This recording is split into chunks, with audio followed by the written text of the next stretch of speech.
দর্শক এ পর্যায়ে কুমিল্লার বাজার দর জানাবো আমাদের সহকর্মী জাহিদুর রহমান সেখান থেকে যুক্ত হচ্ছেন। জাহিদ, কুমিল্লাতে বাজারগুলোতে নিত্যপণ্যের সরবরাহ কেমন দেখছেন এবং সেগুলোর দাম নিয়ে একটু ধারণা দিবেন। আতিক, গতকালকেও আসলে নিত্যপণ্যের বাজারের মধ্যে যে কাঁচা বাজার সেখানে যে দাম ছিল, আমরা আজকে এসে দেখেছি যে কিছু কিছু পণ্যে আপনার দাম বেড়েছে এবং বেশ কিছু পণ্য স্থিতিশীল রয়েছে। তো আমরা আসলে এই বিষয়টি নিয়ে তাদের সাথে কথা বলেছিলাম। তারা আমাদেরকে যেটুকু বলেছেন যে আসলে গত কয়েকদিনে যে বৃষ্টি হয়েছে, বৃষ্টির কারণে কিন্তু বাজারের যে বিভিন্ন পণ্য সেখানে দাম বেড়েছে। বিশেষ করে যে পটল গতকালকে আপনার বিক্রি হয়েছে মাত্র 20 টাকায়, সেটা কিন্তু আজকে 25 থেকে 30 টাকায় বিক্রি হচ্ছে। এবং আলু যেটা গতকালকেও ছিল 25 টাকা, সেটা আজকে 30 টাকা হয়েছে।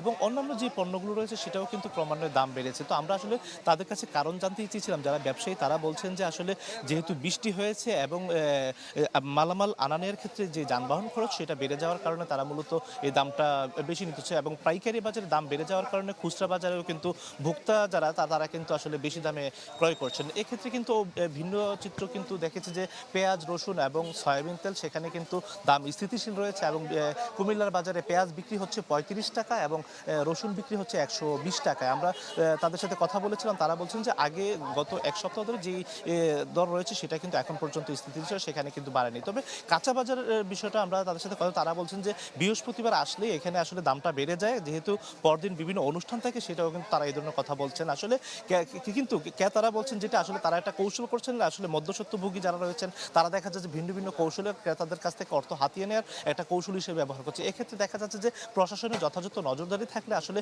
এমনটা হতো না বলে তারা দাবি করছেন। তবে এক্ষেত্রে বাজারগুলোতে যেন যথাযথ মনিটরিং করা হয় সেই বিষয়টাই কিন্তু তারা গুরুত্ব দিয়ে দেখছেন। তো এক্ষেত্রে যেন কুমিল্লার যে বাজার শুধু চোখ বাজারে না, অন্যান্য বাজারগুলো যেন আরও যথাযথ মনিটরিং থাকে, সেটাই কিন্তু ক্রেতাদের প্রত্যাশা। তো এই ছিল এখান থেকে সর্বশেষ। আতি জি জাহিদ, অনেক ধন্যবাদ যুক্ত হবার জন্য।